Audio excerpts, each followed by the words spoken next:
From Ferndale, it's time now for ML Elric. Oh, hi, man. How's your stomach? MLC. what? Rich food give you any trouble? Who is this? Boy, your old buddy. Sean Windsor. Oh, hi. Sean Glad you got my message. Yeah. How about dinner tonight? at Fellhauer's. Shrimp gumbo, oysters, Rockefeller. Yeah, sounds fine. Only I've got to do some work first. You ass interrogative question right in my face. It's gone. What are you doing? What are you doing? Come on. That is not paid for by them. That is paid for by the people of Detroit. You might be qualified, ML. I'm not qualified for this job. Let me tell you something. You want to go right now? Okay? You want to go right now, Albert?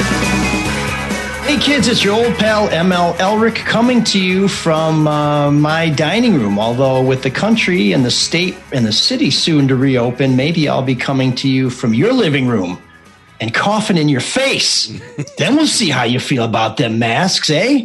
But I don't want to get ahead of myself here because we got a great show lined up. We have a lot to talk about, and we have the most august assemblage of intellectuals we could possibly find. Of course, it's really hard to do a proper search when you're confined to quarters, and that means our guests this week, our host this week, our team this week is Mark Fellhauer at quarterback, Sean Windsor at tight end, Joey Zuver is calling the plays from the sideline, and our secret weapon, Matt Jennings, the editor of Soft Magazine and the curator of This Week in Soft History. Fellas, And wide receiver. And wide receiver. Okay. That's right. Well, make sure you kneel for the anthem. And we are brought to you today by Altus Beer. Altus Beer is our Facebook sponsor, and we really appreciate it when you watch us live on Facebook whenever we tend to get the show going. You know, we try and get it going around noon on Tuesdays. If you miss the live broadcast, you can always watch the replay on Facebook. You can share it, but you can't get the whole thing. So we encourage you to listen to the show as well on iTunes, Stitcher, Google, Spotify, or go to our website, mlsoulofdetroit.com. When you don't get the whole show on Facebook, you're missing things like Room 7609, you're getting listener feedback, and you're getting some shameless plugs for our merchandise and donating opportunities. Mark, how do people give us money? Well, any way they want, but I think the easiest way is the website, mlsoulofdetroit.com. There's a little donate button right at the top. Just go boop and then put in your amount. Takes you to PayPal. It's very simple. Yeah. So we appreciate that. If you want to do it Detroit City Council style, you can give it to us in a brown paper bag. Whatever you are comfortable with, we will take it. And if you want to get some sweet merchandise, I kind of prefer the brown paper bag, actually. DrewandMikeStore.com. That's where you find the really cool swag. And some of it's going at a pretty cool discount. And very soon, just in time for Father's Day, we will be launching a Soul of Detroit trucker's hat. So check that out. Anyway, I want to tell you about Altus Beer. It's the beer that you'll find in my garage, just as it was in my grandpa's garage, just as it was in some German guy's garage a few blocks around here. Maybe it was on Freud Street, but we call it Freud because it's Detroit. I can't explain it. It's an original Detroit lager that's making a comeback here in the greatest city in the world. Altus is the do anything, anytime with anyone beer. Fun fact about Altus. It only takes 6 Altus to make anybody a 10. Now, we've got a lot of things about Detroit that have gone away. Well, here's something that's coming back, Altus. And it's coming back better than ever because unlike the original, which honestly was a little watery, this one is packed with flavor and good flavor. It's not like sucking on a tea bag like you get with one of those hopped up beers. This is a classic lager, easy drinking, delicious, refreshing. Go to altus.beer and find the location nearest you. Yes, you can still find it in stores. And if it's not in the store that you go to, send them a note at altus.beer and they will try and get it stocked on your local shelves. And if you go on the website, let them know that you found out about them from ML's Soul of Detroit. We're also brought to you by Lindsay Broadwell of Broadwell Homes. If you're locked in and you realize your house is too small, then it's time to call our realty sponsor, Lindsay Broadwell. When it's time to move into a new home, whether you're buying, selling, or both, you need to contact Lindsay Broadwell. You heard me right. Your house is one of your most valuable investments, and that's why you need an agent you can trust and who knows the business inside and out. Lindsay started her career with our friends at Hall Financial, and she's an expert in real estate. Lindsay will make sure you get the most out of your house and that everything goes smoothly by finding you a new home that fits your lifestyle. Buyers, sellers, especially first-time buyers, make sure you contact Lindsay at BroadwellHomes.com. That's BroadwellHomes.com, or call 248-767-7767. She's a licensed realtor at RE/MAX Nexus. That's BroadwellHomes.com. 248, just punch a bunch of 7s and 6s till Lindsay answers. And when she does, make sure you let her know that you found out about Broadwell Homes from ML's Soul of Detroit. All right.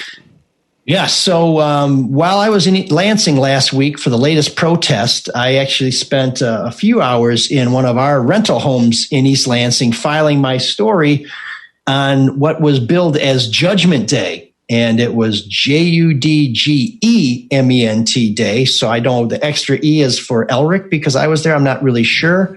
The big banner behind the speakers on the State House step was Freedom with an extra E. I don't know if that was for me, or if that was some sort of William Wallace thing, or maybe just folks spent so much time studying the Second Amendment they forgot where the dictionary is. I don't know, but it was quite a day. It was, instead of Judgment Day, it was more like time for Noah to build his ark. We got so wet. But it got me thinking, everybody wants to reopen the country, and everybody who's an expert seems to agree that that's possible if you're being very, very careful, if you're wearing a mask, if you're not standing too close to each other, and if you're not going out of the house unless absolutely necessary. And here I am with my mask on, surrounded by people who are standing next to each other, no masks, running around, making all kinds of commotion and getting rained on. And I couldn't help but wondering whether we're maybe getting a little hasty. I don't know. Am I the only one? Well, I think there's a lot of people out there that feel that way, that maybe it's being a little hasty, but there's a lot of people that don't care.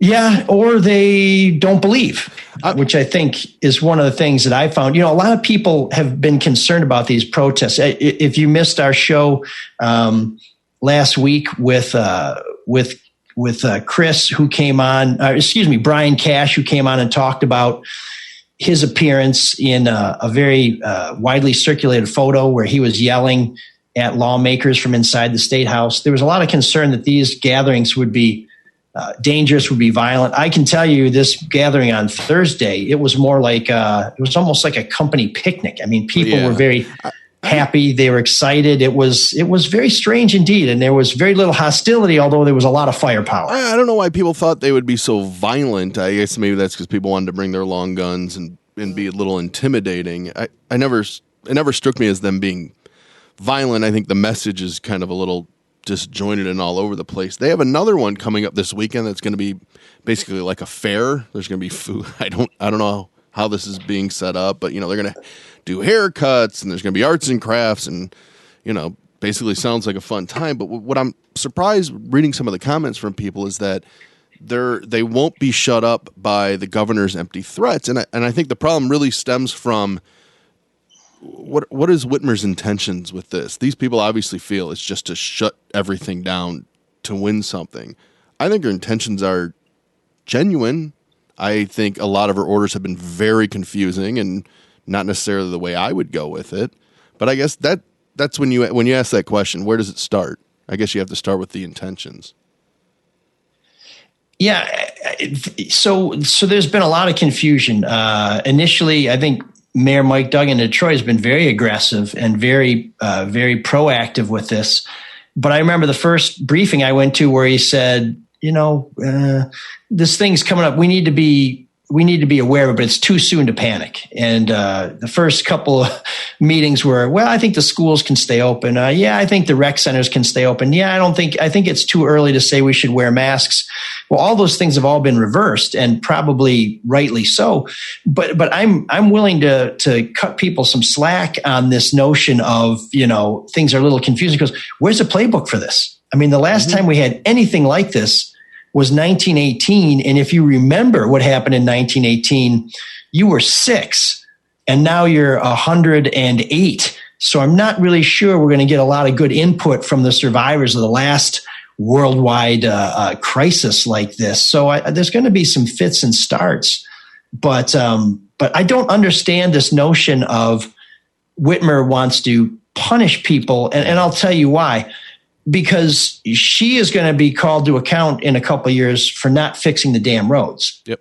And when everything's closed, there's no income taxes, there's no property taxes, there's no sales taxes, there's no money to fix the damn roads. And there's nothing politicians like more than having money to spend. And there is less money to spend. And she ultimately is going to have to answer for that, because if we get through this in 2 years, people are going to say, nice job with the shutdown, but the roads still suck. What happened?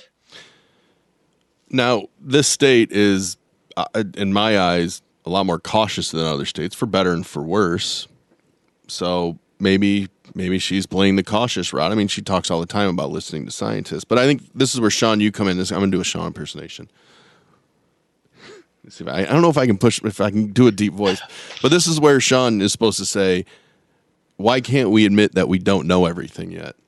Wait, that was the Sean impersonation? No, I decided I can't go that low. He's got such good when can we decide that? I don't know. Go ahead. You say it, Sean. Why can't y'all just admit that we're fixing to get some knowledge from some smart fellers up north? Too much of a southern draw. Oh, damn it. Who's closer, Sean?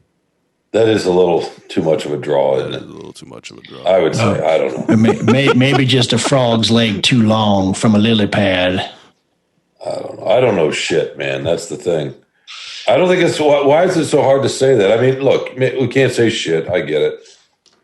In certain parts of our society, I don't know anything. How about that? Well, we don't want you to shit in certain parts of our society ever. So I don't know about the sometimes there. I mean, this isn't the Borat movie. Why do people want to go up and fly the plane all of a sudden? Why do they think they can? When did that start, Mark? You're the sociologist among us.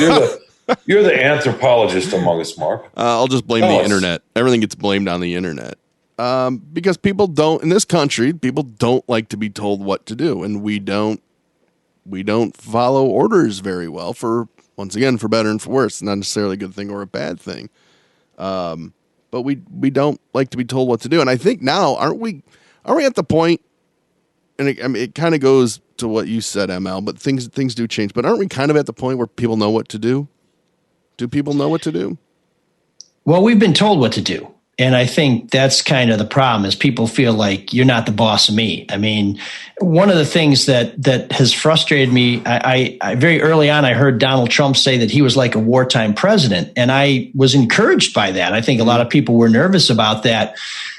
But I don't think that's the way things have played out. So get ready to give me your 1-star ratings, Trump folks, because I know people are going to lose their mind over this. But listen, FDR was a wartime president, and he did not say, hey, Detroit, if you feel like it, could you make some bombers? Hey there, guys in Wisconsin, if you wouldn't mind, could we get some bullets? And then those of you guys in Oklahoma, why don't you tap some oil for us? Oh, no, now you're tapping too much oil. No, don't tap some. No, get some oil. Okay, I always told people they should always tap oil.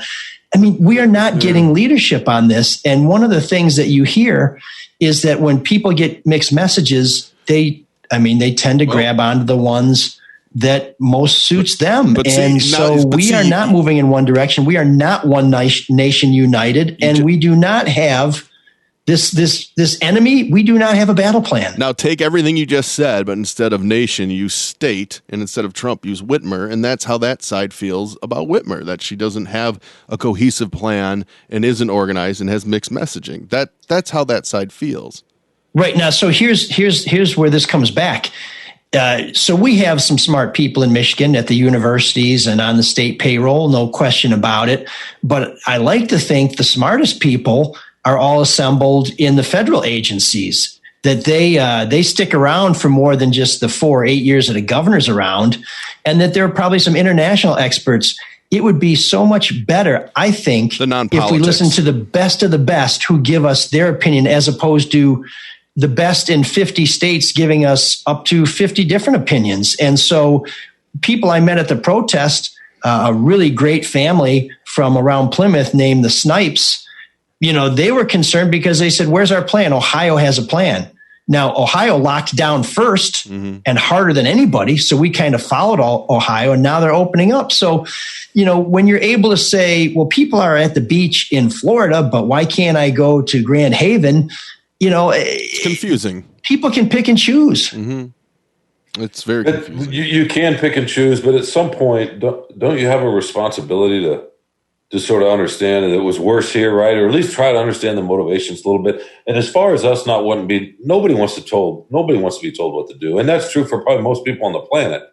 On the other hand, we accept all sorts of things. We wear seatbelts, right? For example, we wear helmets when we got on motorcycles, depending on the state. Now, I know a lot of motorcyclists don't want to wear a helmet. I used to have a motorcycle myself, and I wore a helmet, partly because I want to protect my own head. But see, it's not just about you, is it? You wear a helmet not just to protect yourself, but for the person that hits you, then they don't have to live with the death on their life for the rest of their life, right? On their soul. I mean, it's not just about you at some point. Can we agree on that? I mean, but where your idea of yourself ends and the next person begins, you got it. That's where it's fuzzy. You got it. Yeah. Yeah. So I was talking to a friend of mine last night who lives in an older apartment building downtown, and his thing, and he feels kind of bad about it, but he also feels obligated to do it, is when he sees somebody in the lobby or on the stairway or getting on the elevator who doesn't have a mask, he asks them, "Where's your mask?" And we know from talking to Chris Bush or Brian Cash. Why do I keep saying Chris Bush? Brian Cash last week, and some of the people I spoke to in Lansing, there's a feeling out there that the virus is so small that a mask is ineffective. And there's some people who can't wear them because they have a phobia or they may have some sort of condition.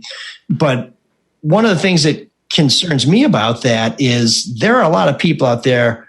Well, first of all the experts say a mask is what you should be wearing. So but why would we listen to people who've studied this? Because but let's they're much smarter. They're not as smart as Shemp on the corner. But as a courtesy to other people who are concerned, why not wear a mask just to say, I respect your concerns. I respect your wishes. One of the reasons why we cut our lawns is partly so the neighbors don't say, hey, your lawn looks like shit, brother. Get on it. It's peer pressure, right? For sure. But there's no peer pressure here. The pressure here is now it's almost like an inverse ratio where it's like, oh, you want me to wear a mask? Well, watch this. No, but there are plenty of people, I would bet, and I bet Mark agrees with this, there are plenty of people out there wearing masks that don't want to, but do it because they don't want to be judged. And that, I think the people that aren't going to wear a mask and say, F you are in the minority overall in our country. Oh, then they're by a mile. What? By a mile. Right, I think right. And then there are probably people out there that are so scared and germophobic, they're going to wear masks no matter what. But then you have a bunch of people in the middle that are going to wear them for a lot of different reasons, including they don't want to feel shamed, especially if they live in a more liberal community. They're absolutely going to feel the peer pressure. Well, and there are people who are not going to drive 100 miles on the highway because if they drive over 70, they're going to get a ticket. So I'm sorry that their desire to break the sound barrier has been somehow restricted. But as somebody who doesn't want to get driven off the road by somebody going 100 miles an hour, I don't really care what their motivation is. I just want them to do the right thing.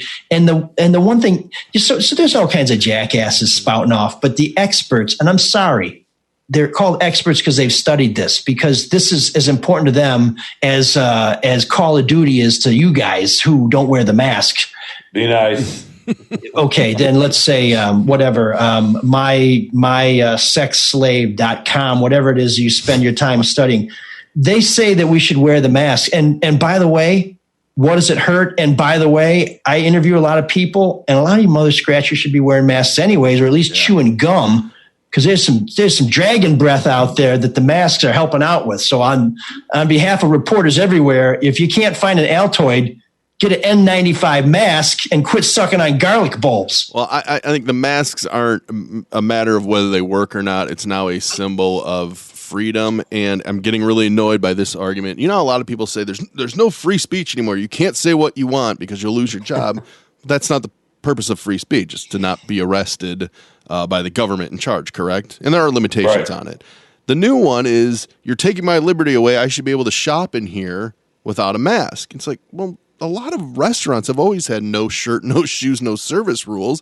It's Exactly. it's their decision as a company that's not a public. Well, it might be publicly traded, but not a publicly run company, to allow that as long as it doesn't discriminate against sex, gender, depending on the state. We say the same thing about all sorts of standards of behavior, right? If you walk into Hobby Lobby and start motherfucking everybody, They're going to want you to leave. you're gonna ask to leave. Yeah. Right? I mean, you can't just go in and say and behave, and if you start, sneezing all over people, even when we're not in a pandemic, you pull your pants down, you start wiping your ass in the middle of the aisle between the yarn and the stitches.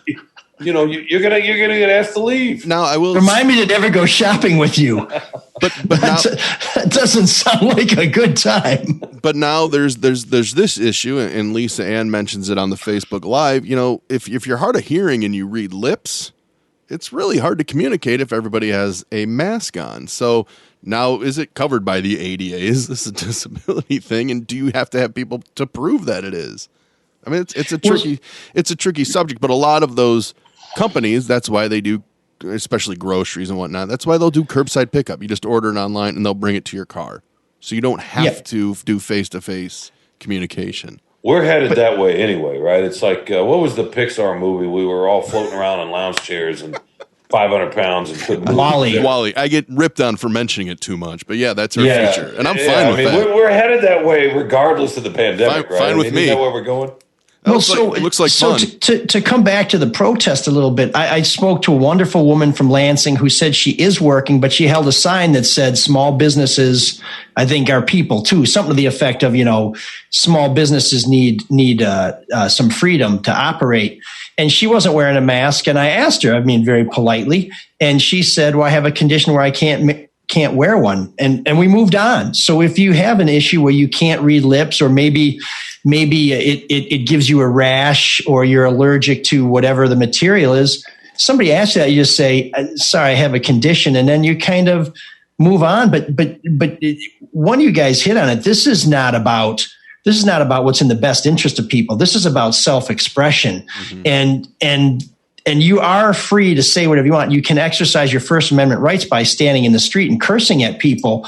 But I just would like to suggest there may be a better way to express your individuality and your libertarian streak, just in the same way that you do have the right to bear arms, and in this state at least to display them openly.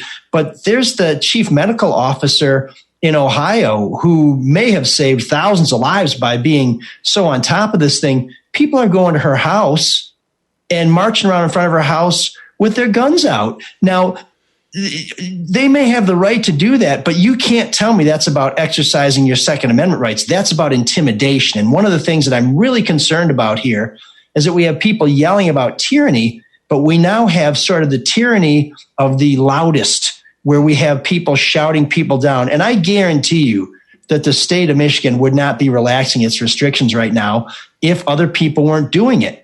This is not being driven by science. This is being driven by politics. And I refer you to our conversation from a couple of weeks ago, the Nobel laureate who'd studied pandemic novels, and what he's found going over the last 400 years of literature is that politics ends up driving this. First, there's denial, then there's falsehoods, and then there's death. And I'm worried that by being a little antsy and by being a little pissed off, that people are going to die. And I don't like it when politics kills people, because politics is supposed to be about helping people. What do you mean are going to die? Right? More are going to die. Yeah, I mean, what's the number, Mark? About 90,000. Mark actually knows stuff. We're talking about 90,000. Yeah. So far, 90,000 people in 3 months. Why do we keep thinking that that's flu numbers? Those are not flu numbers. No, but the flip side of that is going to be, well, you're talking about 90,000 out of 350 million, and now you have everybody. You have a lot of people unemployed. You have 33 million unemployed right now. And that's where you get to the actuary part of it. Who are these people dying, and is it okay? Not okay if they die, but you have to weigh. No, but a lot of the same people that are making that argument that you're making. Sorry to cut you off, Mark. No, it's fine. That it's okay to die if you hit 65, but God forbid if you're an embryo, right? At 5 weeks. You know what I mean? There's no consistency. Who has more earning potential? Yeah, it's just say, how did we somehow we dragged Logan's Run into a anti-abortion debate? No, I'm not making a judgment one way or the other on abortion. I'm just saying I hear this. I've heard this a lot the last month about, well, it's kind of coded, right? Well, they're in nursing homes. Sure. So their life is not worth less. Somehow. Yeah. Well, but you know what? Private industry does that all the time, and government does it too. Politicians will never talk about it. Some lives are worth more than others, and I don't want to be the one making that decision. But when you look at them as so if I see a group of people, I would feel uncomfortable deciding whose life is worth more than others. If I see numbers on a piece of paper, they're just numbers, and they're a piece of paper. Right. What we don't do is make public moral judgments, though, right? You're right. An insurance company has its tables, and they're going to charge, certain people different rates because of the actuaries and the logarithms and everything else they're using. I understand that. But they're not making a public announcement. What's that? Or the algorithms, but algorithms. Yeah, but here's the thing. So this notion of we got to win every time, well, it's just not possible. Even the Yankees don't do that when the deck is stacked in their favor, or the Lakers or anybody else. Yeah. So nobody compromise is where we have to come in here. So maybe we're opening a little sooner because people want to get back to work. Maybe we're opening a little sooner because people are getting stir crazy. Although I would refer you to a gentleman named a fellow named Mandela, who seemed to hang pretty tough for like 30 years for doing nothing wrong. But let's just get past that. Where's the compromise where, okay, you want to get your ass back out there and run all over the place? Fine. But they're telling you, keep your distance, wear a mask. These are just things that even if it turns out that it's meaningless, it makes no effect, it costs you nothing. Yeah. It's just listening to some good advice, and it's being courteous to other people. So you want to get your ass back out there, well, hunky dory. But why can't you do something for the rest of us? Why can't you stay off of my heels? And why can't you wear a mask out of respect for me, out of respect for my family, out of respect for everybody I'm going to interact with? And that's my problem with it. If we're moving too fast, okay. But let's be smart about it, and let's be respectful about it instead of trying to rub your balls on everybody. Because let me tell you something, I'm going to squeeze them till they burst, and then we're going to see how much respect you get. Short stack. You lost me at balls. Sorry. And short stack. I mean, what do you like, a short stack of balls? I mean, what's going on? I thought we did have to that point, I thought we did have a compromise. Isn't it the May 28th? Yeah. Right. People got mad when she extended it. That's fine. We got that point. I thought some stuff was very, very confusing with that. And now it's May 28th. So, okay, we'll wait till May 28th and see what happens. And the UP's open right now, right? A little bit. And Zone 6 and Zone 8, whatever those are open. Basically, but you're where also nobody lives. You're also supposed. Well, there goes our big listenership in Ishmael. I'm not saying people up there are nobodies. That don't twist it. I'm saying there are 300,000 people in a piece of land that's the size of the Northeast. In addition to our Soul of Detroit T-shirts, we have a Marquette Hates Sean T-shirt that's rolling out. Please be sure to get those. I love Marquette. It doubles as a mask. I actually love Houghton Hancock. That's my favorite little spot up there. Yeah, I figured you'd like Hancock since that's how you spend a lot of your free time. And the Keweenaw Peninsula. Yeah, I don't know about that, but you wouldn't spend the money to get it that far away. I understand. Here's one of my problems: is we have a lot of people spouting about their rights and about the law and all that other stuff. Well, right now the law is that if you go into an enclosed public space, you have to wear a mask, and people aren't following that. Is that a law? That's not a law. That's the governor's executive order, which has the force of law. And now we have people saying, "Well, I'm not gonna follow law until a judge tells me I have to." Say, that's not how it happens. And I know LaDuff had the sheriff from Genesee County on saying he's not inclined to follow some of these orders. Now, true, the police are not pulling people over like they used to. You can park for free in just about any downtown street right now, no matter where you go. But this notion of I'm not going to enforce the law. Well, let me tell you something about what's going on in Genesee County. And this guy was a strong candidate for Geek of the Week.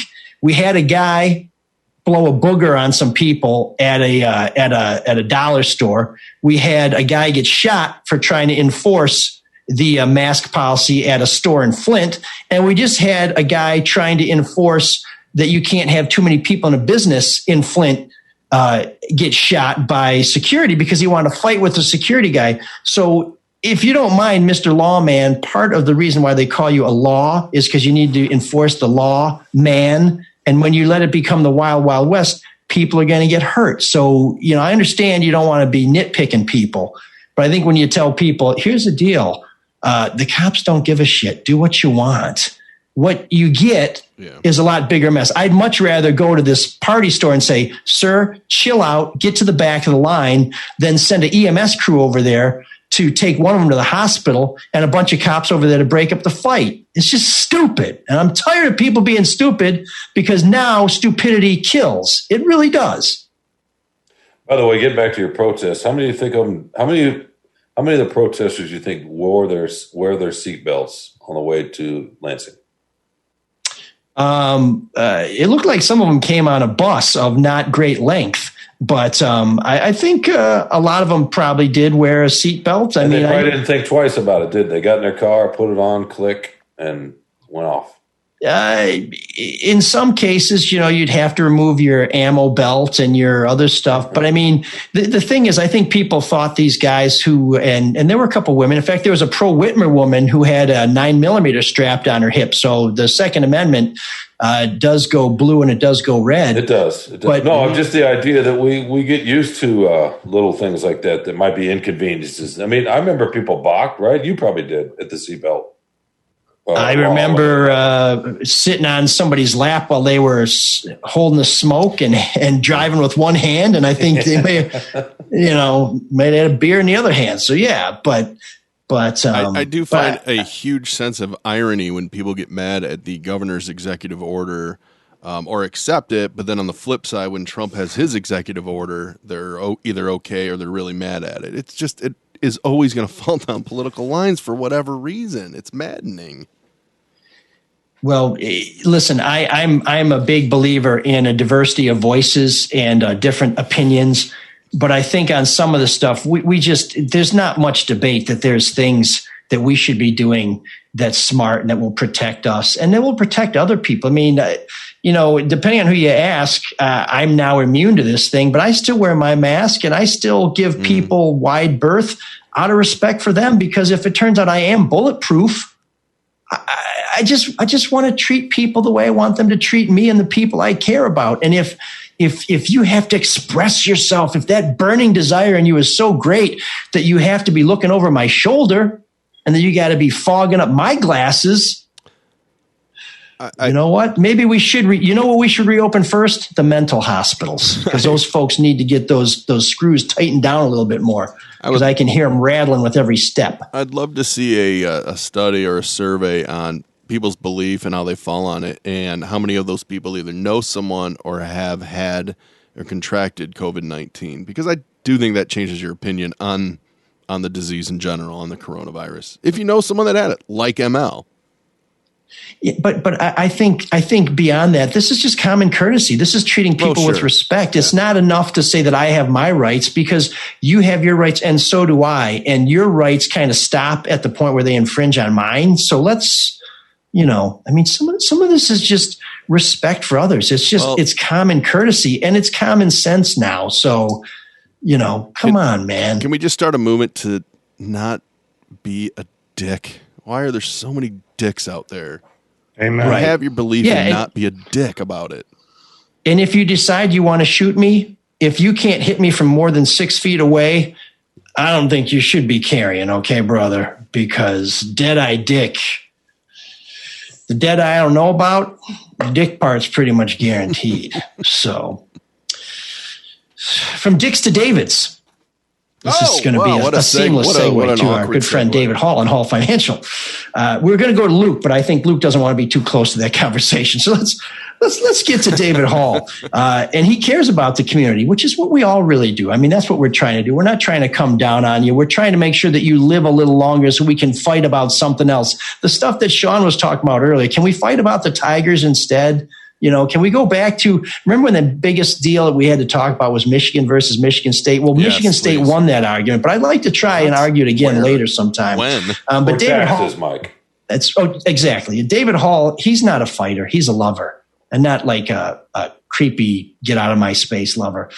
He cares about the community, and that's why the team at Hall Financial is working from home around the clock to help people save money by refinancing. It's a great time to look at your options. That's why many people are refinancing right now. If you haven't refinanced in the past year, Hall Financial is here to help.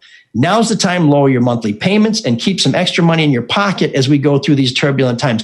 That's right. You can put money in your pocket just by redoing your deals. And Hall Financial is the place to turn for that. My man, Dan Morrison, knows exactly how to make this happen.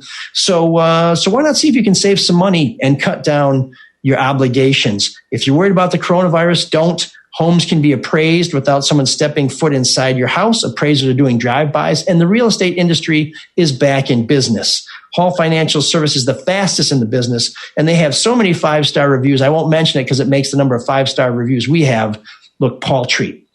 I'll just say it's a lot. So go to our webpage, that's mlsolvedetroit.com, and click on their logo to get started, or call 248-308-5000. That's 248-308-5000. Hall Financial, lower payments, better options, more personal attention. NMLS 1467435. And rates keep going lower and lower and lower. I think they're like 3 for 30 or fixed, like 3.15. I don't know. Call Hall. He'll tell you. Yeah, at one point, the 15-year was like 2 3/4. Yeah. I mean, it's insane. It's crazy. So make some smart financial decisions, folks. One of the best ways to secure your future is to make the most out of what you have, and then to turn to somebody who can take what you have and turn it into even more. That's Luke Nowacki. The last couple months in the market have been ridiculous. In the month of March, the Dow experienced a daily gain or loss of 1.5% or more on 5 separate trading days. To put that in context, over the course of 2017, there was only 1 trading day like that. And these were happening 5 times in 1 month. Volatility is back. And if you have concerns over your investments or you'd like to talk about your strategy, give Luke Nowacki a call at 248-663-4748 or email Luke at lnowacki, that's LNOWACKI, just like it sounds, at jhnetwork.com. That's John Hancock Network.com or John Henry or whatever. jhnetwork.com. Luke has been doing this for nearly 19 years and has helped clients through the dot-com collapse in 2000, the 9/11 downturn, the 02-03 downturn, the housing and financial collapse of 08-09, and he can help you right now. He will make it all about you, sweetheart. Securities and investment advisory services offered through Royal Alliance Associates Inc., member FINRA SIPC. Royal Alliance Associates Inc. is separately owned, and other entities and/or marketing names, products, or services referenced here are independent of Royal Alliance Associates Inc. I won't change my mind on anything, regardless of the facts that are set out before me. I'm dug in, and I'll never change. Rate nut. Rate 2. Rate nut. Rate 2. Rate nut infinity. Rate 2 infinity plus 1. No. Before we jump into our great debate, which we debated what we would debate, which was an interesting discussion, or you could say a debate, I want to remind you, when you talk to our sponsors, let them know you found out about them from ML Soul of Detroit, because they really are the reason we're able to keep doing this, and we want them to know that you care about us and that you care about them. And I do, this is my fault, I want to talk for just a minute about my Gabe Leland story in the Free Press before we get going. I meant to start the show with that, but I got so ginned up. Let me tell you something. The people who showed up at the protest in Lansing, most of them really good people, one-on-one, had some really nice conversations with people, even though we were all raining and even though I'm part of the evil media. I just really hate the way that the leadership of this country is trying to divide us, to rule us. And I hope that we can always remember when we see each other that we are human beings, whether it's under a mask or not. And if you're seeing me and you're not wearing a mask, see me from down the block, brother, but I hope the rest of your life goes just swimmingly. So on Monday, the Free Press, freep.com, we'd appreciate if you'd subscribe because it's what keeps us digging up stuff. It's been all coronavirus almost all the time, but we did have a story about Gabe Leland, our Detroit City Councilman, that 3 years ago, almost to the day, accepted some money from Bob Carmack, the controversial Detroit businessman who seems to be fighting with everybody. Mm-hmm. And we were reporting that while that case is dragged on, it looks like it may be heading to some sort of resolution. We've got a plea deal that may be in the works, or the case may be moving to state court, which is pretty weird. And I've heard from a lot of people, city employees and people in public safety in particular, who keep coming up to me and saying, why is Leland able to go to work every day without any restrictions whatsoever? Because if you were a cop or you were a firefighter or an EMT or just about anybody else accused of major malfeasance, misusing your position, at a minimum, you would be suspended with pay, but we would not put you in a position where you could continue to do the things that you're accused of doing, because if you did them, you might keep doing them. And I wonder what you guys make of all that, because to me, it's a little extraordinary to see a guy dangling that long, particularly in a public position. But it's a strange situation. Can you answer a really dumb question for me? This alleged $15,000 bribe that Carmack paid Gabe Leland, what did he expect to get for it? So Carmack has all kinds of legal fights with the city of Detroit, all kinds of property fights. This is about the deed, right? There was a piece of property that the city seized from Carmack that Carmack said he still was the legal owner of. And the city said, well, we take it, we knock down the building, and we're going to sell it. And Carmack wanted them not to sell it. So he turned to Leland, who serves on a key city council committee, to try and stop any potential sale of the property that he said was wrongly taken from him. Wow, $15,000. It's a lot. Well, Leland, according to the feds, and I guess we'll hear it on tape if this thing ever gets in court, said, I should have asked you for 30, but I like you. So 15 may have been a bargain. In the end, the feds say that Leland only got $7,500, which was money that the government had supplied to Carmack. So it's, we'll see where this case ends up. I know things are slowed down because of some twists and turns in the case. And now with the coronavirus out there, I started looking into this story basically because I thought we'd do a whole episode of this show on winners and losers of the coronavirus. And I thought one of the losers would be Kwame Kilpatrick, because I thought he was very close to getting released from federal prison with a pardon from Trump. And one of the winners would be Gabe Leland, because his case isn't going to trial because nobody wants to impanel a jury or get in a courtroom and argue anything. And in the course of looking into that, I saw that the feds and his attorney are saying we want to delay the trial because we may have a deal. Now, of course, his attorney says Leland's done nothing wrong. The money that changed hands was not a bribe.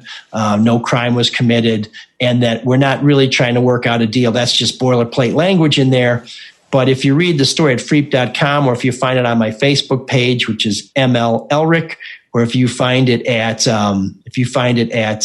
my Twitter page at Twitter, you'll see that some of the experts, some of the people who have worked in the U.S. Attorney's Office say that's not just boilerplate. That language means something. Steve Fishman, his attorney, you just said that money wasn't for a bribe. So how did they admit to taking the money? And if so, what is it for? They don't have to present a defense, but have they alluded to what it's for? Yeah, they're not going to tip their hand on how they intend to defend themselves. But one of the notions that I've heard floated is that it was a campaign contribution. Now, $7,500 exceeds every campaign limit. You can't give a campaign. By the way, campaign contributions must be written in a financial instrument like a check or some sort of, not cash. It can't be hand-to-hand cash. Mm-hmm. So it violates a couple of different laws. But I've heard people say, okay, if he took too much money, if he took it by an improper financial instrument, in other words, cash, charge him with that, So, wow, what a so there's some issues to be hashed out here, but by the way, Steve Fishman, legendary Mumford High School guy, played basketball, I think on the scout team at U of M. He's a handful on and off the court and in the court. So I think, if this thing does end up going to trial, we're gonna have these issues hashed out quite vigorously. Scout team. He was a scholarship player. He played. Oh, did he? Okay. Yeah. No, he was a point guard, shooting guard, undersized. No, he played. He was a good player. I wouldn't want to go up against him. And of course, he defended one of the greatest Wolverines of all times, or should I say, all time out. Oh yeah, great. So, but yeah. He played with Cassie Russell, right? If I'm not mistaken. I don't know. No, he played with Rudy Tomjanovich. Sorry. In the 70s? Yeah. Hall of Famer, 60s. Rudy Tomjanovich. That's right. Mm-hmm. In any case. So anyways, yeah. So if you'd like to know more about that, or if you know something about that case, please check out freep.com or look at it on social media. It's sort of an extraordinary case, and hopefully will be resolved soon, either so Mr. Leland can clear his name and get back to doing what he does, or so that the good people of Detroit can have a representative who they know, or at least they haven't found out yet, isn't a bum. I feel like we did our segments backwards. Yeah, we should have started with Leland. That's my fault, but it's kind of a big deal. It's an interesting case, and there's some twists and turns where the feds asked Kim Worthy to take it, and Kim Worthy decided not to take it because of a conflict. And, it's quite a twisting yarn, and I think folks will enjoy reading it. And I just want to remind people that at the Free Press, it's not just about COVID-19. There's all kinds of things we're doing. There's Sean's work, and then there's investigations. We're still keeping an eye on people, and we're still trying to fulfill our role of being on guard for something like 190 years. Sean, have you had another divisive column lately where commenters were on both sides? Because I know you've had a few in the past. Anything recently? No, today I wrote about the Last Dance and Michael Jordan, and kind of why the generations that watched him play. Yeah. Like, in other words, folks our age, maybe a little bit younger, but our age and older, why it's so important, why we want to think of him as the greatest, the mythology around him, and kind of versus LeBron and that sort of thing. So, yeah, and people get upset about that all the time because I'm in the minority of people in my age and Jordan. How so? You think LeBron's better? I think I think LeBron's the most complete, most I hate this word, impactful, but never seen a player control the floor like LeBron. He didn't win like Jordan. There are lots of other things. I don't want to get into that debate now, but that's just my view about just in terms of the person with a basketball in their hands on the floor, directing and doing what he did. In any case, it's not just about basketball, though, is it? And that's the Last Dance is about legacy and building this man into this. I mean, he was a global figure, right? Mm-hmm. He and I wrote in the column today, he represented American exceptionalism in a way, right? I mean, in that era, and we romanticize that. LeBron is much more complicated, and of today's era, which with social media, we're much more divided. There's all sorts of stuff. So I think a lot of the divide happens now because it's really hard. I'm with you, by the way. I think on the court, Drew would kill me for this. I still think LeBron is a better player. But I think a lot of it comes from their origin stories. What's the origin story with Michael Jordan? He's booted off his junior high team. He's, and then his father died. And there's a lot of tough things to overcome where you look at LeBron and here he was a high school star straight to the NBA. What struggles has he really had? And I think people relate to Jordan's struggles more than LeBron. They do, but young people who have grown up with social media where their lives are on a stage, so to speak, right? All these digital platforms.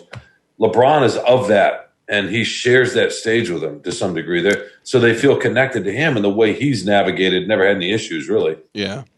Maybe China, I guess, a little bit, right? But other than that, I mean, for all the pressure and expectation he's had, he's exceeded it. And so my kids, for example, and younger people feel attached to him and how he's navigated the world they live in. So they're protective of that. Well, when people always talk about rings and championships with Jordan, how come no one ever mentions Bill Russell? Why isn't he the best if it's just based on championships? I know. Yeah, it's the shot making too, right? I mean, the game winners Clutch. And all that. Yeah. So, in any case. But neither LeBron nor Jordan won a championship by themselves, right? They had to have that supporting cast. They did. It's just interesting, though, that our sports icon, the iconic figures in sports, and there aren't that many of them, we had describe all these other things to them, all these other the cultural aspects to them. And that's why it's so passionate and we're so heated in these arguments. And it's interesting. So. Well, I still think Bill Laimbeer is the greatest of all time. Yes. You racist. Well, he took a bow in Portland in game 3 or 4, whenever it was, in the finals in 1990. one of the great moments in the Detroit sports history, right? He was getting booed and he took a bow. Yeah, I remember that. In front of the crowd. Great. How can you not love that? He was entertaining. I was just thinking of his work as the coach of the Detroit Shock, but yeah, that was good in the finals too. But the way we had talked about this show, we're going to start with Leland and go into the trip to Lansing. I was going to provide a seamless segue into our great debate about whether Gretchen Whitmer is spending too much time on national TV and not enough time on local issues. I, of course, totally screwed that up. But quick flashback, and we're going to go to our great debate. One of the things I heard from people in Lansing is that they feel like Whitmer has manufactured these hot spots in Michigan that she somehow, and this was just some people, I don't want to say everybody said this, but that she somehow created these outsized number of deaths in nursing home to draw attention to herself, to further her national political ambitions, to get Joe Biden to pay attention to her, and to parlay her responsibility of leading the state of Michigan into a spot on the Democratic presidential ticket. Now, I will just tell you that nursing homes have they've been hit harder than anybody. And if you think they're bad here in Michigan, you should see what they're like in Quebec. I think they're finding just some insane infection rate up there. So I'm going to have to ask for a little more evidence about Whitmer creating basically stacks of bodies to stand upon to get Joe Biden's attention. And I don't think you need to stand on anything to get Joe Biden's attention, because you actually need to duck down because he's in a basement. But what do we think? Do we see Whitmer taking a situation that was not of her making, but perhaps parlaying this into something that benefits her? Well, I don't really care to see her on national media anymore for the whole perception angle of it, because people are going to point at that and say, look, she doesn't care about her constituency here. She's already moving on to the next level. I guess the question is, can she do both things at once? Because she is still a politician. She does still want to, turn this state for the Democrats in the election. But her number one job right now should be managing the whole coronavirus situation. So I don't really want to see her on Late Night with Seth Meyers. I don't really care to see her on MSNBC. I just think it's a bad projection, personally. What about if she goes on Fox?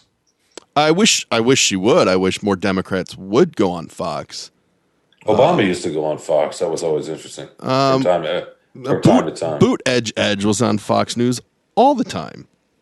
He didn't shy away from that. I would, I don't really care about her being on there. I wish Biden would have the balls to go on there.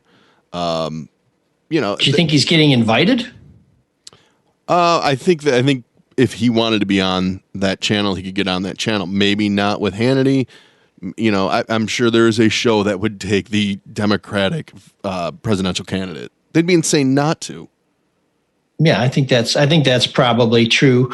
They do seem to be managing his availability, certainly with the whole issue that we've talked about before. Most people about the alleged sexual assault. When he decided to address that, it was in a very friendly audience there with Morning Joe. We've since heard now that Joe's been murdering people, and the president say that Joe Scarborough's a murderer. I mean, this is some tinfoil hat shit like I've never seen coming out of some places where I don't expect it. But back to Whitmer, I think there's two schools of thought on this. One is, if you get out there and you take a position that's contrary to the people that you need things from, and we've heard from local, state, Republican, Democrat leaders that we need more leadership from Washington. We need more tests. We need more masks. We need more PPE, and we're not getting it. There seems to be a bipartisan consensus on that if you start poking the bear, particularly a thin-skinned bear who may or may not have small hands, you are not going to get what you want. And Trump has said, he told the vice president who's leading the coronavirus response not to take the calls from Whitmer, but he said Pence will probably do it anyways. And Pence has, and by all accounts, Pence has been a very gracious and accommodating leader of that task force. So by getting on the wrong side of the president, you hurt the people of Michigan. The other school of thought is by making yourself the squeakiest wheel, you get the grease first, and that you force the president to say, I can't have the leader of a battleground state making it look like I don't know what I'm doing, so I better get some stuff there lickety split so that she'll at least shut up. I'm not sure how that's played out, but it does seem from what I've read that Pence has not held this against us, even if Trump has. Is The View or Late Night with Seth Meyers the place to do that? Well, politicians will tell you, any place you can get. That's probably the governor right now. Oh, geez. I hope I got that right because I'm part of the liberal media elites. But to me, I think you go on any form where you can make your point. I mean, if you want to speak to all people, if you want to go on Washington Week, you can talk to the 12 people watching that on PBS. And then you go on The View where you can talk to the hundreds of people who watch that during the day. To me, if I have a message, no politician will walk away from an open mic where they think they're going to be able to say what they have to say. I think that backfires, though. Right now, I think it backfires. If we're in a crisis, why do that? Well, again, because you feel that there's some advantage. Now, the question is, and clearly she's doing this because she feels there's some advantage. Now, the question is, and this is where the protesters would say the advantage she's seeking is a personal one, as opposed to one for all of us here in Michigan. I think it's too early to say, but I don't think there's any question that that there's a benefit to her to raising her national profile. Sure. And I think the real evaluation should be, is this taking time away from what she could be doing to get us to a better place? Yeah. And who knows where we should go with this? No, I don't know. If you can't spare 30 minutes out of your day, and how often has she done this? 3 or 4 times? So out of the 2.5 months, if she's going to take a grand total of a couple of hours to do this, I don't think that's the issue at all. I do agree she probably wants to raise her personal profile for whatever political ambition. But beyond that, to me, it's a lot more simple. She's become a national figure because she went toe-to-toe with Trump, first of all, and because we have protesters. We have armed protesters. If we did not have armed protesters, Seth Meyers wouldn't give a shit. He wouldn't. No. And neither would MSNBC. She'd just be another governor in another state. The protesters have made her interesting. Journalists want to talk to people because they think they're interesting. That is a big part of why she's talking. And she's just saying, sure, I'll do it. I understand that. And honestly, MSNBC, if she wanted to be on Fox or CNN, I don't have a problem with that at all. It's the Seth Meyers, it's The View, where you're just going to give ammunition to those other people, because I do think you can do 2 things at once. I do think she can be politicking and run a state. I don't know. I just think those really kind of, the perception of it isn't the greatest. You're just giving a ton of ammunition to the other side. The View has a conservative voice, 1 out of 4, right? Yeah, but not really. I think that's fake. Yeah, that's Meghan McCain, but yeah, that is a liberal show. But go on CNN, right, Mike? Isn't that where both? I mean, that's the one show or the one network where you see more or less an equal amount of Republicans and Democrats in terms of the politicians who come on to speak. I don't know about that. I tend to think that, well, first of all, if you are 1 millimeter to the right of center, CNN, MSNBC are indistinguishable. They're both deep state broadcasting networks, So no, I understand the perception, but the reality is, if you turn on CNN on a nightly basis, you will see senators and Congress folks who are Republican almost every single night, right? Or somebody from that part. I mean, that's just how it is. It's not that way on MSNBC at all. You're closer to the middle there. I mean, if you're looking for a fulcrum point, it's CNN. But Whitmer has done more than just a few appearances. And I will tell you that getting ready for TV is not something like you sit down and start talking. I mean, you got to be ready for them to come to you. Something comes up. I mean, it takes up a fair amount of time. And we heard last week Mayor Duggan, who has been just as active a figure on these things, say that he gets calls all the time to do these shows, and he almost never does them. He's too busy trying to get PPE, trying to line up relief for people in the city of Detroit, things like that. How many has she done? Seriously. I would say dozens. I mean, she's been on the Sunday morning shows. She's been on the cable networks. Dozens. That means 35 times she's gone on national. Well, a few minutes ago, you had 2 or 3. So, I mean, I said 3 or 4, whatever. The View, MSNBC. Now we're up to 36. I mean, I don't know. So all of a sudden, 4 or 5, okay, is 36. Yeah, and I don't know what the number is. Let me be plain, but the thing is, there's a finite amount of time, and if you're spending time doing one thing, you can't spend it doing the other thing. Now, at the same time, she's not an expert on any of this, so I don't want her sitting there with a slide rule saying, "Well, when the death rate increases by 0.3%, we can open up racquetball courts." I think as an executive, what you do is you have people working around the clock on that stuff, and you bring it to them, and you say, "Okay, I'm going to make a decision based on what's most persuasive." But Mayor Duggan, who's been a very effective leader as well, and I think Whitmer's been an effective leader. One of the reasons why there's so much controversy is because she's been very effective in getting her policies out there. He's decided not to do many of these. Now, of course, one of the ones he did do was Rachel Maddow, so you could talk about what his motivation is there. But this is a thing that cuts both ways, and I think the crux of our decision is this a good thing or a bad thing? Mark seems to think it's a bad thing. I think mainly based on perception, because there's a lot of people that have filed for unemployment, benefits that haven't gotten them. And how do you think that looks to those people?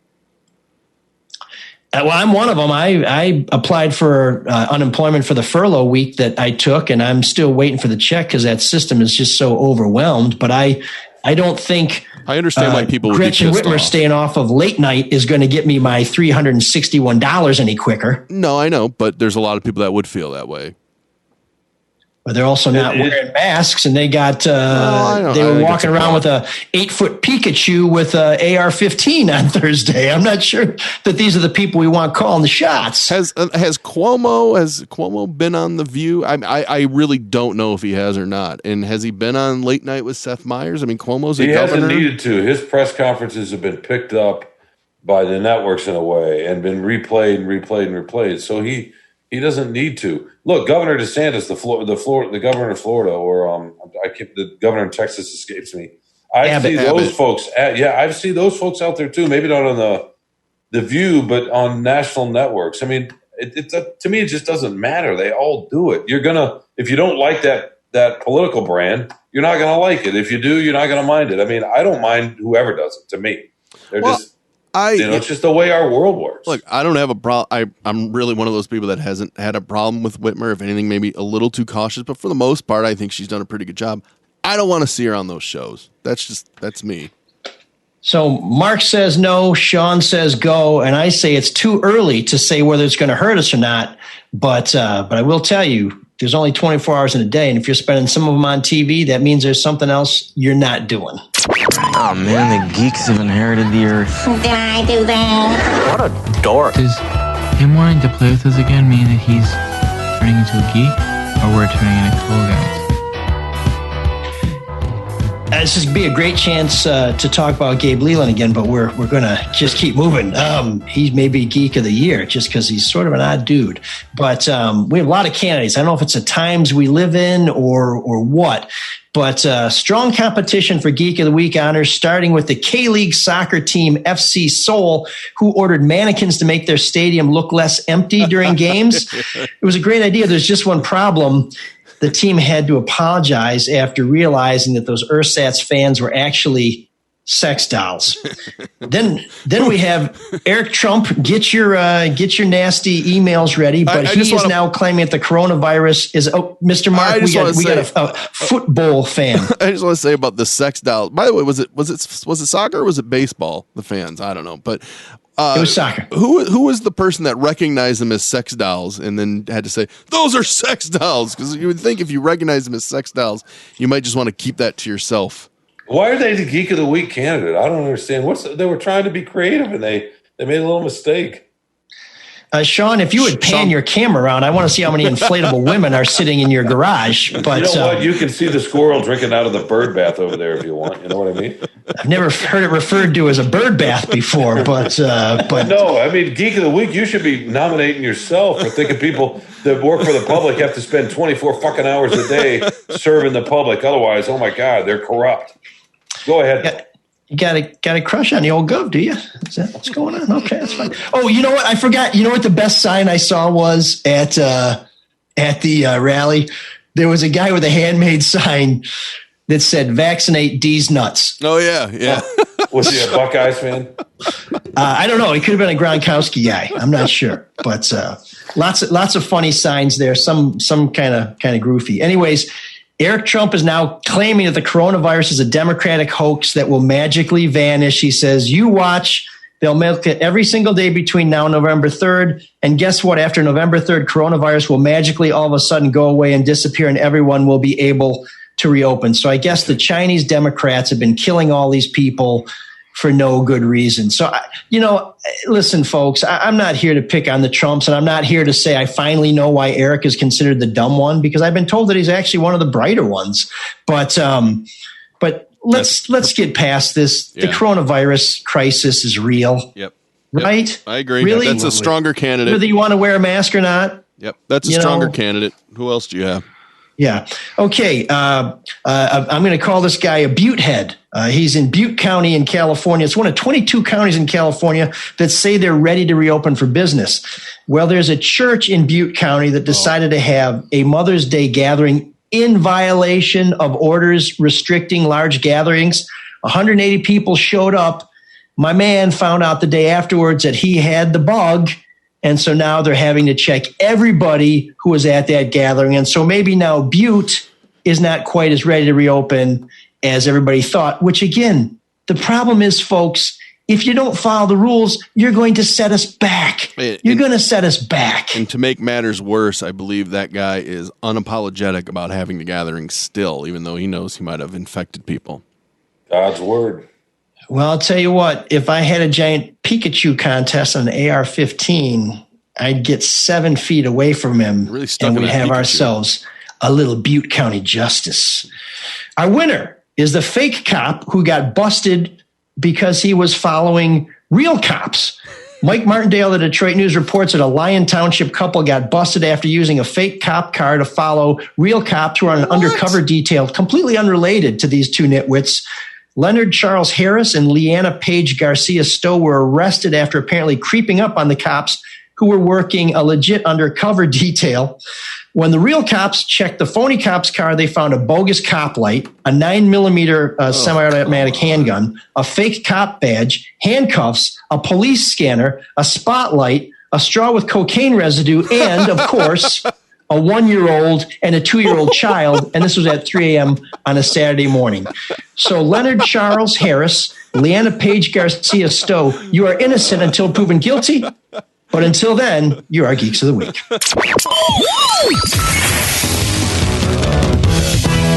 The kids are soft. I don't care for that guy. Me neither. Too soft. I'm gonna pretend like you didn't just make my dick go soft. Well, hello there, buddy. Hi, Matt. I love how he takes command of the show. Yeah, hi, Matt. Hello. I just want people to love each other, you know? Sick of it. You mean like in some sort of orgy? Yeah, geez. Why not? Yeah, this week in soft history, Caligula, and he doesn't seem so soft. That would be a fun thing to do in the state capitol. Ugh. Well, that's a very soft way to start. It's a different kind of gun. There'd be something firing, but it wouldn't be a bullet. Gross. Two are such children. It went so wrong so fast. This feels like a completely different show. When I'm on, it is, because I'm not as professional as you guys. Well, I don't know if I would say professional, at least not me. That's saying Mark something. is. I don't know about Mike. I don't know who Mike is. I know ML. Can you really ever know anybody named ML? He was Mike on the Eminem documentary. I'll just point that out. Should I get started? Yeah, and he was Marshall at one time, so you know. Oh, peas in a pod. Ladies and gentlemen, it's Matt Jennings, editor of Soft Magazine, with This Week in Soft History. That's a way better intro than what I did. Okay. This is what happened this week in soft history. In 1927, a daring young pilot by the name of Charles Lindbergh took off nonstop from New York to Paris in a small monoplane, which he configured to his own design. He christened it the Spirit of St. Louis until it landed. Then he renamed it a plane carrying 7 jars full of piss. Wow. And then he invented the Lindenberg cheese. Gross. And then he had a blimp that caught fire over New Jersey. Or the urination, I think is what they said. That's the elitist reporter way of correcting that you mispronounced his name, Matt. What did I say? Lindenberg instead of Lindbergh. Oh, Lindbergh? Yeah. I'm sorry. By the way, his mom was an East Sider. She lived about 5 minutes from my house. Wait, seriously? Hey, well, he was born here, right? Wasn't Lindbergh born here in Detroit? In Shores or Point?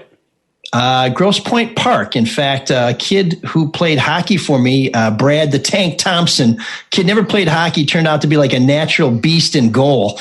His family lives in a house that I think Lindbergh's mother lived in. Really? Yeah. That's nice. She was a teacher. Back when we liked and honored teachers. Was she anti-Semitic like Charles? It was a long time ago. Wasn't Lindbergh known as an anti-Semite? He was president of the United States on HBO just a little while ago. knocked off FDR. Yeah, I forgot about that. Yep. All right. Yeah, next. Next.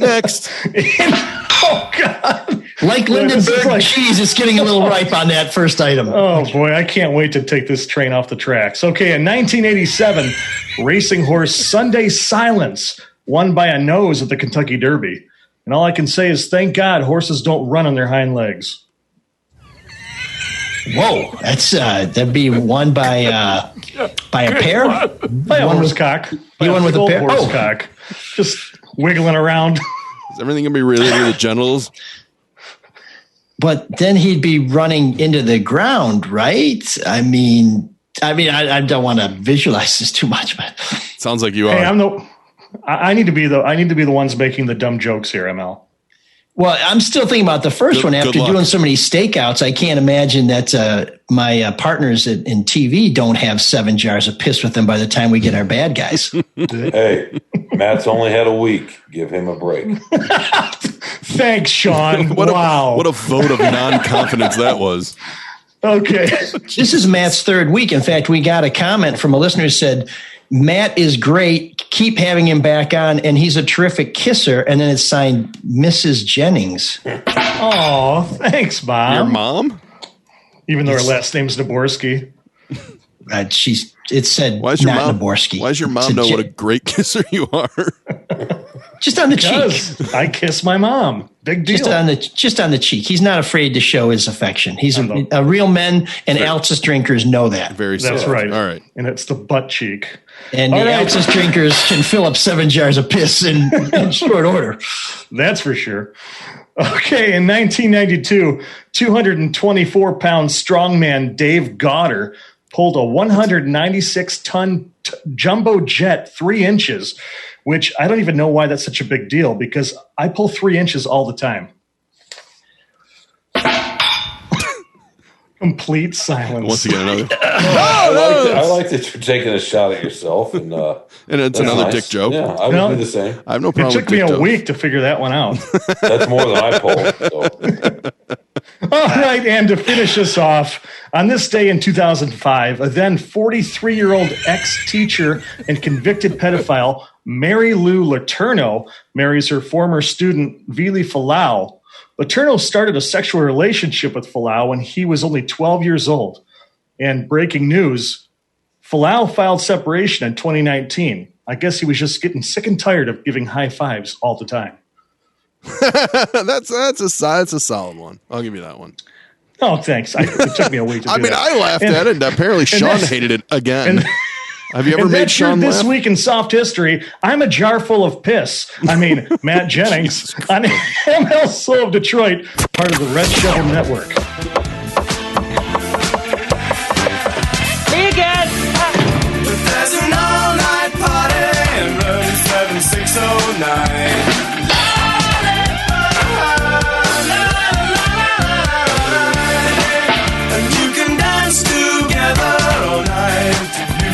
guitar, babe.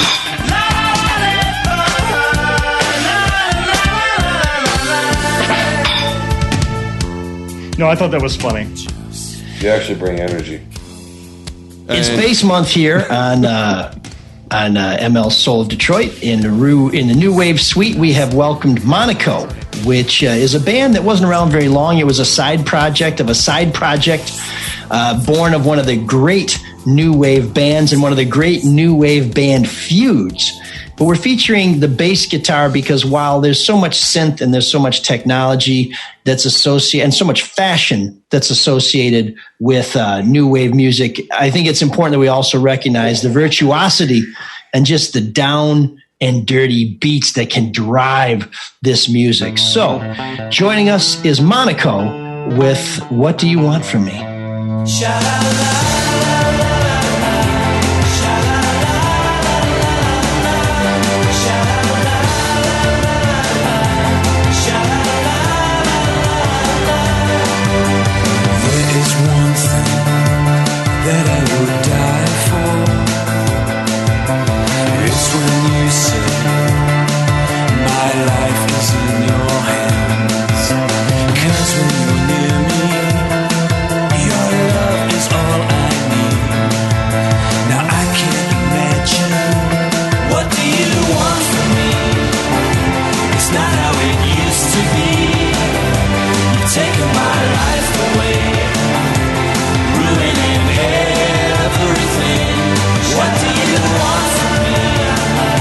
It's not how it used to be.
straining sound, that rich, deep, luxurious tone. That is Peter Hook on bass. You know him better as the bass player for New Order. Bass Week here on ML Soul of Detroit. Bass Month actually is brought to you by Elric Bass Guitars. I get no commission from my brother, but if you got too much money and you can really slam the bass, maybe you're a slap bass player, maybe just like a fine piece of wood in your hand. I'm not talking to Matt or Sean here because with 3 inches, I wouldn't call it a fine piece of babinga. But check out elric.com to find out more about Elric Bass Guitars. Anyways, Peter Hook is one of the antagonists in one of the greatest new wave rock battles ever between Bernard Sumner, the lead singer of New Order, who, as Peter Hook has said, got the keyboard player and the drummer in the divorce. He moved on while Bernard Sumner was slumming with Johnny Marr and Neil Tennant of the Pet Shop Boys in electronic. Peter Hook went off and formed Revenge with a guy named David Potts. And from there, they went on to form Monaco. Mark, what do you think of this? Whose side do you take in the Peter Hook Bernard Sumner battle? So I don't know who deserves to be the popular one, but Peter Hook is certainly winning the charm war. Yeah, he's way more likable by a mile. Yeah, by a mile. Yeah. He's Bernard got the band and Peter got the affection. And in fact, while New Order rarely goes out on the road, I think they did a couple of shows this summer in Miami and a couple other places. Yeah. Peter Hook tours with David Potts from Revenge and Monaco as the Light, who I've seen every time they've been in Detroit. Fantastic shows. Great stuff. Monaco was kind of a one-off thing. So was Revenge. They had a great album. I believe it's called Pineapple Face. And if you really like liner notes, you'll want to check out some of the art with that one. I'll just say that it's pretty hot. But Monaco cool is say what? I like that song. I thought it was cool, and I texted you while I was playing because I didn't know it was Peter Hook. Yeah, no. Well, you can if you listen to it, you can hear that bass taking the lead and just really carrying the melody. But one of the funny things about this particular song is the video. There's a UK version and there's a US version, and in the UK version, Hook and Potsy go into some casino with some beautiful women, and of course there's a little person in a tuxedo playing at the gambling tables, and everything else happens, and it's a very bizarre video. The U.S. version is just the two of them kind of playing and then throwing bottles and glasses at the wall. So I'm not sure why people figured one was more suitable for another market or not. But the song is absolutely awesome, and it really makes me want to hear more from those guys, more original music, because all of Peter Hook's solo efforts were incredibly strong. But now he's primarily playing New Order stuff and throwing in a few things here and there. But Monaco is your guest here in the New Wave Suite, room 7609. I would like to point out, too, usually New Wave, people think of it as 80s, and rightfully so. That song is from 1997. Wow. Pretty recent. Yeah, it's it's 23 years old now, but it's definitely sure. Post New Wave. I liked it. Sean, of course, hated it because he's not saying anything. No, I like that one. I especially like the chorus. Wow. The sha-la-la or the what do you want from me? The refrain, I guess the what do you want from me? The hook, yeah. Well, I like the high fret playing that really complements the low bass. What are you talking about?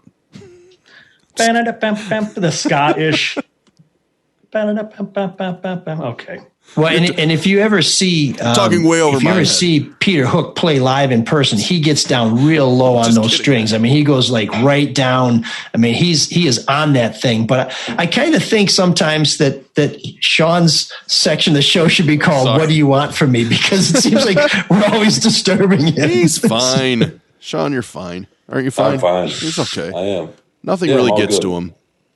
I'm all Clicking good. Mark off. Just honored to be here with y'all. and listening to some music. I'm just jealous that Matt knows more about me, like the intricacies of music, because he talked way over my head.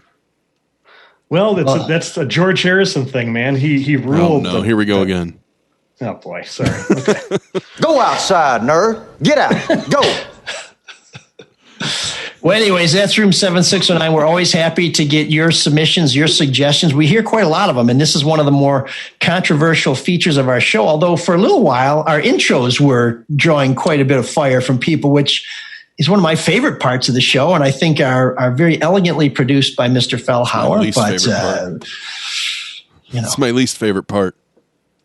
Well, it's because it requires Herculean effort. Yeah, hardly. Yeah, getting it from you.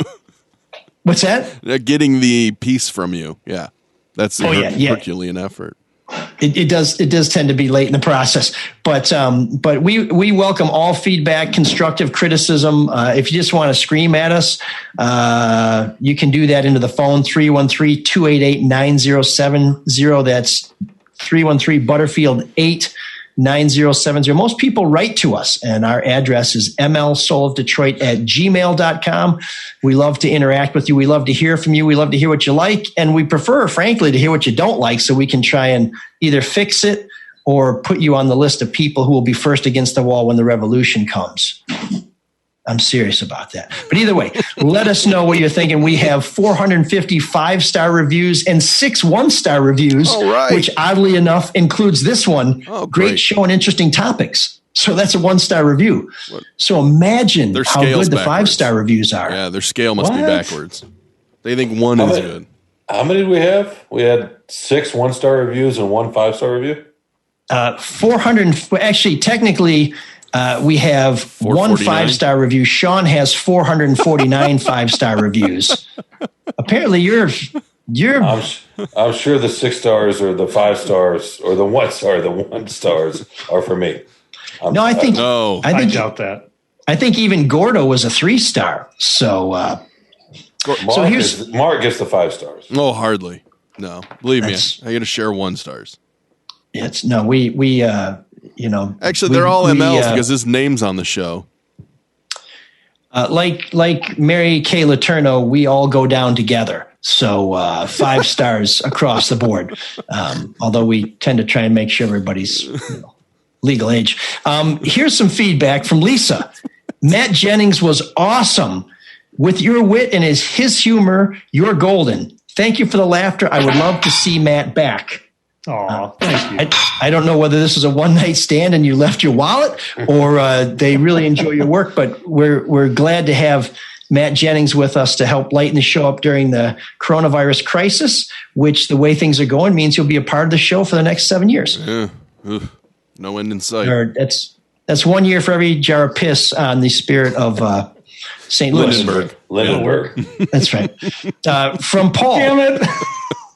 From Paul, thanks for all you do. And it's signed Rez. From Jim, after my appearance on the Drew and Mike show last Thursday. ML Elric is a great journalist, no doubt, but he needs to stop trying to be witty, clever, and or funny with everything that comes out of your mouth. It's not working. You're none of the above mentioned. His Zoom call the show yesterday was terrible. Wow. My God. Yeah. 5-star?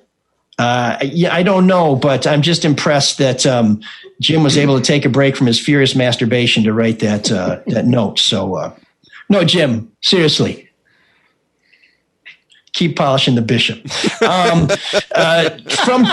From Craig, the show would be good if ML wasn't such a left winger. Yeah. If you want to hear CNN talking points, this is a show for you. Sad because ML seemed to be a good reporter. So let me tell you how this works. Oh boy. When I'm going after somebody you don't like Kwame Kilpatrick, I'm great. But when I say something even mildly critical of somebody you like, I'm the devil. Well, let me suggest something to you. Lighten up, Francis, because sometimes we don't like the truth and we want to shoot the messenger. Stop shooting the messenger. By the way, stop firing inspector generals. That's what Kilpatrick would do. And we'll be introducing a feature on this show soon in the future called Episodes in the Life of Black Trump, where we draw more parallels between the conduct of Donald J. Trump and Kwame Malik Kilpatrick, because as you know from listening to previous shows, I refer you to Black Trump, one of our first shows, that there's quite a bit of commonality in their conduct. Firing an inspector general for looking into something you don't like, firing Chief Gary Brown from looking into whether or not there was a Manoogian Mansion party. Change the names. The scenario's the same. It ain't Republican. It ain't Democrat. It's just truth. So quit being played. Wrong. But thanks, Craig. I guess that's what I meant to say. Thank you, Craig. From Sir Lai. Lots of interesting topics, and ML never yells at us. Oh, shit. That's okay. right. Well, I'll try not to yell at you again. Folks who donate to the show, we really appreciate it. We are offering a feature that so far no one's taken us up on it, but we know this is just going to be a roaring success. We're calling it Cami Soul. It's sort of like Cameo. You make a donation, you tell us what you want us to say, and we share a wish or a greeting for somebody. Father's Day is coming up. Wouldn't it be great to have your favorite ML Soul of Detroit member give your father or uncle or dad or the creep down the block who used to let you and your girlfriend use the garage even though he had a camera going? Wouldn't you like to send a nice message to them? For a donation of $20 or more, you can participate in our Cami Soul program. Or you can just give us a 1-star rating, because that seems to get a mention too by name. Yeah, I mean, we'll take more 1-star ratings like that. No way. We also want to thank our donors. This week's donors include Frank and Paul. To donate, go to mlsoulofdetroit.com. There's a donate button there. We have some great merchandise coming on if you'd like to purchase something from the DrewandMikeStore.com. I'm especially happy with the hats that will be available any day now. Yes. We're still working on the pricing. It's going to be somewhere between free and $100. We'll let you know when we land. But if you want to check out that or any of our other great products, you can go to DrewandMikeStore.com. And I'm getting ready to show people the picture, but we're off Facebook. We are. We're all audio at this point. You can post something. And we'd also like to remind you that May is Mental Health Awareness Month. There's never a bad time to talk to someone if you're dealing with dark thoughts, just as there's never a bad time to reach out to someone who may be in pain. So take some time to be kind to yourself and to somebody else. Amen. So, Amen. Boys, before we encourage people to subscribe, to share the podcast, to rate it, any last words, any deep thoughts? Well, you know how you have a friend over to hang out, have a couple of beers, maybe even for dinner, and it's time to go, and you walk them to the door, and they sit there in the foyer, if you have a foyer like you do, Mike. For those of us in little apartments, you know, you just stand at the door, and you're waiting for them to go. I think we're about that time right now, so let's go. I would have said when you didn't call it a foyer, it was time to go. But as in Grosse Pointe, it's pronounced foyer. Yeah, true. I guess so. I'd never been there. That's some knowledge you brought back from your cultural exchange. Anyway, we encourage you to listen to all the Red Shovel Network shows. That includes Charlie Adolph's No BS News Hour, No Filter Sports with Eli, Denny, and Bob, and of course, Drew and Mike podcast, where occasionally you'll hear some left-wing garbage from people who have been soaking in the rain with a bunch of folks who want to take down the government. You know, I don't know, maybe they just got a little salty anyways. We appreciate you listening. We're all in this together, so please come back. And if we're screwing it up, let us know. It makes for a good time. You have been listening to ML Soul of Detroit on the Red Shovel Network. Cyrus, take us out. Hey, get out of here. Can you dig that? Can you dig it? Can you dig it? Now, here is our star to tell you about next week's story. Next week, 3 sets of twins, 2 men, 2 girls, and 2 fires that hit the coast of Florida with the impact of a hurricane. Join us, won't you? Yours truly, ML Elric. Yours truly, ML Elric, starring ML Elric. originates in Hollywood. Written by Charles D. Smith, it is produced and directed by Jack Johnstone. Heard in tonight's cast were Virginia Gregg, Forrest Lewis, Lou Merrill, Lawrence Dobkin, and Frank Gersel. Musical supervision is by Amerigo Marino and Carl Fortina. Be sure to join us next week, same time and station. Mark Fellhauer speaking.